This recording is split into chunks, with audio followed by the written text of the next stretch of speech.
Hey, gracias por conectarte con nosotros aquí en Gente Unida. Estamos en medio de la serie ¿Qué es lo que quieres? Estamos en medio de este segundo mensaje y todo gira en torno a esta pregunta. ¿Qué es lo que quieres? Y esto nos está llevando a pensar, yo no sé si tú te lo has preguntado, que si tenemos lo que queremos ahora, quizás muy probablemente no tengamos lo que realmente queremos después. Y pienso que tú y yo lo hemos visto quizás en la vida de otras personas o quizás en nuestra propia vida. Que obtuvimos lo que quisimos en ese momento, pero después nos dimos cuenta que no era lo que queríamos en realidad. Porque podemos obstinarnos y quererlo inmediato y al final lo conseguimos, pero la realidad es que nos damos cuenta que no era lo que queríamos tanto. No era eso exactamente. Y pienso que lo que realmente queremos está escondido detrás de lo verdaderamente importante. No de lo que aparenta ser importante, sino de lo verdaderamente importante. Entonces, ¿qué es eso que es verdaderamente más importante? ¿Qué quieres? Quizás tú digas, quiero casarme. Muy bien, porque quieres casarte. Bueno, porque quiero tener un compañero de vida. Muy bien, porque quieres un compañero de vida. O quizás, ¿qué quieres? Quiero tener dinero. Muy bien, ¿por qué quieres tener dinero? Es decir, es preguntarse qué hay detrás de eso que quieres. No solamente lo primero, sino lo que hay detrás. La verdad es que tú y yo rara vez nos detenemos a pensar así, sino que más bien la cultura, los medios, la sociedad nos empuja a pensar solamente en lo inmediato. Nos dice, eso que quieres está bien, tú te lo mereces. Pero hoy yo quisiera invitarte a que reflexionaras en estas preguntas. ¿Quién quieres ser en realidad? ¿Qué clase de persona quieres ser? Y me estoy refiriendo a tu carácter, me estoy refiriendo a tu integridad. ¿Qué legado voy a dejar? Y a veces, mira, honestamente estas preguntas las relacionamos con la etapa final de nuestra vida, pero no necesariamente debe ser así. Esto aplica para cada etapa de tu vida. Y de hecho no sabemos en realidad cuándo va a ser la etapa final de nuestra vida, ¿no es cierto? No lo sabemos en realidad. Así que tú, por ejemplo, como estudiante ahora, cuando pases de nivel, ¿qué van a decir de ti? ¿Van a decir cosas buenas? ¿Van a decir cosas no tan buenas? ¿Van a decir cosas malas? O quizás ni siquiera te van a mencionar. ¿Cómo quieres ser recordado? En tu trabajo o si estás ya por retirarte, ¿cómo quieres ser recordado? Padres, el día de mañana tus hijos se van a ir, se van a casar, quizás se muden, ya no van a estar en casa. ¿Cómo quieres que tus hijos te recuerden? Detrás de las respuestas a estas preguntas está escondido lo que realmente valoramos. Y si no nos detenemos a pensar en esto, vamos a terminar persiguiendo algo que en realidad no queremos. Si no nos podemos a pensar en esto, vamos a terminar persiguiendo algo que realmente no queremos. De hecho, Jesús guiaba a la gente a pensar de lo que no es importante hacia lo verdaderamente importante, hacia lo más valioso. Jesús dirigía a la gente de pensar en lo temporal e inmediato a pensar y enfocarse en lo eterno. Jesús siempre conectaba su enseñanza y sus milagros con algo más allá de lo que tú y yo podemos ver ahora, más allá de la necesidad inmediata de la gente o de lo que querían en ese momento. Él decía cosas como, el reino de los cielos es como... Y Jesús guiaba a las personas a pensar en que hay algo más que el aquí y el ahora. Jesús guiaba a las personas a pensar en lo verdaderamente más importante. Porque escúchame, nunca vas a obtener lo que realmente quieres hasta que no descubras lo verdaderamente más valioso e importante. Y no me refiero a lo que tú valoras o lo que yo valoro, sino a lo que es verdaderamente y realmente más valioso. Porque quizás ahora mismo tú y yo estemos valorando algo que no sea tan valioso en realidad. ¿Y por qué digo esto? Bueno, porque escoger lo más valioso no es algo que se nos dé natural. ¿Y por qué no, Lalo? Porque hay un conflicto dentro de ti y dentro de mí. Hay un conflicto. Y un hombre nos habla acerca de ese conflicto, de esa lucha que hay dentro de nosotros. Y ese hombre se llama Pablo. Y la escritura que quisiera invitarte a que consideremos el día de hoy la escribe Pablo a un grupo de personas que estaban en la ciudad de Roma. Esta carta, que se le conoce como la Carta a los Romanos, está escrita o fue escrita entre el año 46 y 50 después de Cristo. Es decir, unos 20 y tantos años después de la muerte y la resurrección de Jesús. Y para ese entonces, algo increíble, ya habían cientos de seguidores de Jesús en el corazón del Imperio Romano. Y yo quiero que sepas esto, porque muchas veces son detalles que se nos escapan o pasamos por alto. Ser seguidor de Jesús en la Roma del primer siglo no era cosa fácil, era arriesgado. Y Pablo le escribe a ese grupo de seguidores de Jesús que se juntaban en casas, así era, en casas se juntaban. Y él escribe a una comunidad rodeada de diferentes costumbres muy diversas, en medio de muchos ídolos. Él escribe acerca de esa lucha, de ese conflicto con el que quizás muy probablemente tú te puedas identificar hoy. Y quizás si tú estás aquí por primera vez en una reunión así y piensas, bueno, la verdad es que yo batallo con la Biblia, no me siento muy identificado, déjame decirte que con este pasaje estoy seguro que nos podemos identificar súper fácil. Ahí te va, Romanos capítulo 7, verso 5. No entiendo qué me pasa. No entiendo qué me pasa. ¿Qué tal? ¿Te puedes identificar con esto? Te ves al espejo y dices, ¿qué me pasa? ¿Por qué hice eso?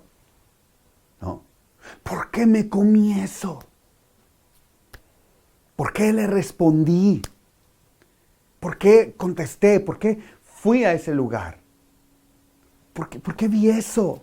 No entiendo qué me pasa. Y me encanta la Biblia, me encantan las Escrituras, porque desde el Antiguo Testamento hasta el Nuevo Testamento se presenta a esos grandes personajes con todas sus luchas, con todas sus fallas, con su incredulidad, con sus defectos, con sus fracasos.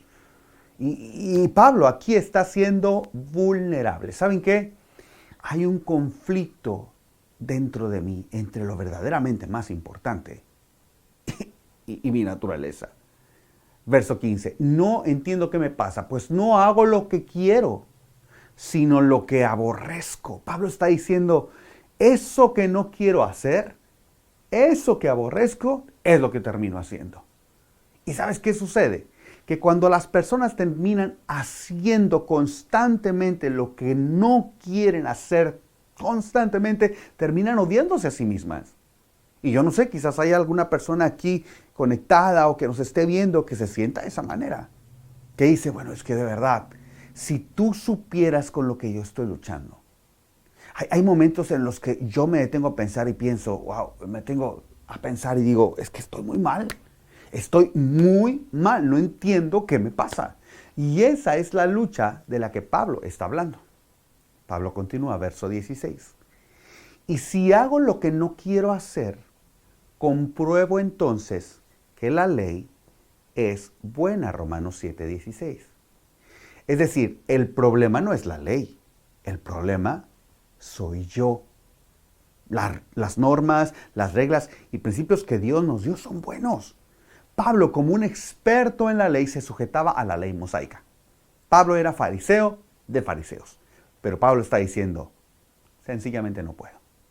Por más que lucho y me esfuerzo, no puedo. Y quizás tú estés aquí y no seas un seguidor de Jesús y quizás no entiendas muy bien a qué me estoy refiriendo cuando digo esto de la ley mosaica. Pero escúchame, estoy seguro de esto. Tú tienes una noción del bien y del mal. O sea, tú sabes perfectamente cómo quieres que te traten. Tú sabes lo que esperas de un socio en un negocio. Tú sabes cómo quieres que traten a tus hijos. Tú tienes una noción de lo que está bien y de lo que no está bien, de lo que está mal. Continúa. De modo que no soy yo quien hace aquello, sino el pecado que habita en mí. Y yo sé que en mí, esto es en mi naturaleza humana, no habita el bien, pero el desear el bien está en mí, pero no en hacerlo. Wow. Pablo está diciendo, miren, el deseo de hacer el bien, ahí está. Pero me encuentro con una realidad, que yo no puedo. No puedo. Verso 19, porque no hago el bien que quiero, sino el mal que no quiero. Es decir, no solamente es la lucha por no poder hacer eso que yo quisiera hacer, sino que encima de eso hago lo contrario. Haces lo contrario. ¿No es cierto que muchas veces nos encontramos en ese lugar, que no hago lo que debo hacer, sino que hago lo contrario? Sé que no me debo enojar de esa manera, pero acabo explotando. Entiendo que no debo de mirar eso y termino mirando o haciéndolo. Sé que no debo tratar a mi esposa de esta o cual manera, pero termino tratándola de esa manera. ¿Qué es lo que está pasando? A la luz de este pasaje, descubrimos esto, que lo que naturalmente queremos está en conflicto con lo que verdaderamente queremos, lo verdaderamente más valioso. Son dos naturalezas que están luchando. ¿Cómo es eso? Miren, los humanos, por naturaleza, engañan, mienten, discriminan, adulteran, son egoístas, son vengativos. Y si tú tienes hijos pequeños, de verdad que tú te vas a dar cuenta de eso. Tú los puedes ver y de repente decir, oye, yo no le enseñé eso, yo no le enseñé a mentir, ¿sí? Pero lo hace. Discriminamos a otras personas por su color, por su origen, quizás por su estatus económico. ¿Adulterarlo? Para nada. Bueno, quizás no lo has hecho como un acto real aún, pero ¿qué con tu pensamiento? O quizás hoy día estás buscando una oportunidad. Pablo dice, esto es grave. Pablo evidencia el conflicto de una manera clara. Tú no puedes hacerlo. Yo no puedo hacerlo. Pablo escribe otra carta, de hecho, a una provincia en Galacia, cerca de la que se encontraría donde está hoy día Turquía. Y escribió una carta que es conocida como la Carta a los Gálatas. Y en el capítulo 5, verso 16, dice eso. Digo pues, vivan según el Espíritu y no satisfagan los deseos de la carne. Porque el deseo de la carne se opone al Espíritu y el del Espíritu se opone a la carne. Y estos se oponen entre sí para que ustedes no hagan lo que quisieran hacer. Pero si ustedes son guiados por el Espíritu, no están ya sujetos a la ley. Pablo continúa. Cuando ustedes siguen los deseos de la naturaleza pecaminosa, los resultados son más que claros. Y Pablo está hablando aquí de una naturaleza. ¿Qué naturaleza? Pecaminosa. ¡Wow! Y quizás tú estás aquí por primera vez y digas, uy, no, ya van a hablar de pecado. No, Lalo, me perdiste. No, esto no. Van a hablar de pecado. No nos gusta esa palabra. Pero escúchame, para poder tener lo que verdaderamente quieres, necesitamos abordar esto. De verdad. Lo que Pablo está diciendo es que tú y yo tenemos una naturaleza caída. Hay algo roto dentro de ti y dentro de mí. Y no es que tú salgas a la calle y te propongas, hoy voy a ser muy malo, hoy voy a mentir. No es que te lo propongas, no necesitas proponértelo. Se te va a dar solito. Así. Porque tú y yo tenemos esa naturaleza pecaminosa. Pero hay una buena noticia, una increíble noticia. Jesús vino para librarnos de esta naturaleza pecaminosa. Jesús es quien te libera de esto que te mantiene atrapado. Jesús vino a darnos una vida y que seamos verdaderamente libres de esta naturaleza pecaminosa. Tú y yo podemos disfrutar de esta libertad todos los días. Pablo está diciendo, mira, hay una consecuencia de vivir escogiendo lo inmediato, lo que quieres ahora, sobre lo eterno. Los resultados de decirle sí a tu naturaleza pecaminosa son obvios y más que evidentes. Y por si acaso no queda muy claro, Pablo se arranca. Inmoralidad sexual, impureza, pasiones sensuales, idolatría, hechicería, hostilidad, peleas, celos. ¡Wow! Mira, la idolatría tiene que ver con poner cosas o algo más antes que a Dios. Hechicería tiene que ver con querer tener el control de las cosas y cosas aún más graves espiritualmente hablando. Celos, que tiene que ver con caer en la trampa de la comparación. Estar siempre viendo lo que otros tienen y que yo no tengo. Estar viendo la vida que ellos tienen y que yo no tengo. Los viajes que hacen quizás, las carreras que están construyendo. Y cuando caemos en esa trampa y nos comparamos constantemente, el resultado es infelicidad total. Continúa Pablo. Arrebatos de furia, ambición egoísta, discordias, divisiones, envidias, borracheras, fiestas desenfrenadas y otros pecados parecidos. Gálatas 5 del 20 al 21. Ok, arrebatos de furia, es decir, ira que te controla por completo. Ambición egoísta, esto es pensar solamente en nosotros y que lo que obtengamos es para mí, lo que yo tengo es para mí y después para mí y al final para mí. Sin pensar en cómo podemos servir a otros. La realidad es que quizás estamos a una relación de distancia de una persona que está enfrentando todo eso. O quizás, si somos honestos, ahora mismo tú lo estás enfrentando. Dice ahí Pablo, divisiones. Quizás a donde vas tú causas divisiones. Oye, ¿supiste qué? Y siembra la semilla ahí. Todos luchamos con esto y tenemos que escoger entre lo natural y lo verdaderamente valioso. Pablo señala, permítanme repetirles lo siguiente, por favor, lo que les dije antes. Cualquiera que lleve esa clase de vida no heredará el reino de Dios. Es decir, si escoges lo natural, no heredarás lo verdaderamente valioso. ¿Y qué es lo verdaderamente valioso? De verdad, una vida increíble, una vida de justicia, de paz y de gozo en Dios. Una vida llena de lo verdaderamente más valioso. Fíjate lo que dice verso 22. En cambio, la clase de fruto que el Espíritu Santo produce en nuestra vida es, fíjate esta vida, amor, alegría, paz, paciencia, gentileza, bondad, felicidad, humildad, control propio. No existen leyes contra esas cosas. Si escoges esto, estarás escogiendo lo verdaderamente más valioso. No hay ley que condene esto. Si no definimos un estándar de lo valioso, verdaderamente valioso, entonces cada quien va a definir lo que es valioso para cada quien. Continúa. Los que pertenecen a Cristo Jesús han clavado en la cruz las pasiones y los deseos de la naturaleza pecaminosa y los han crucificado allí. Gálatas 5:24. Es decir, si tú eres un seguidor de Jesús, si tú has hecho de Jesús el Señor de tu vida, entonces todo eso que leímos al principio ya no va contigo. Entonces, Pablo, ¿qué hago? La clave está aquí.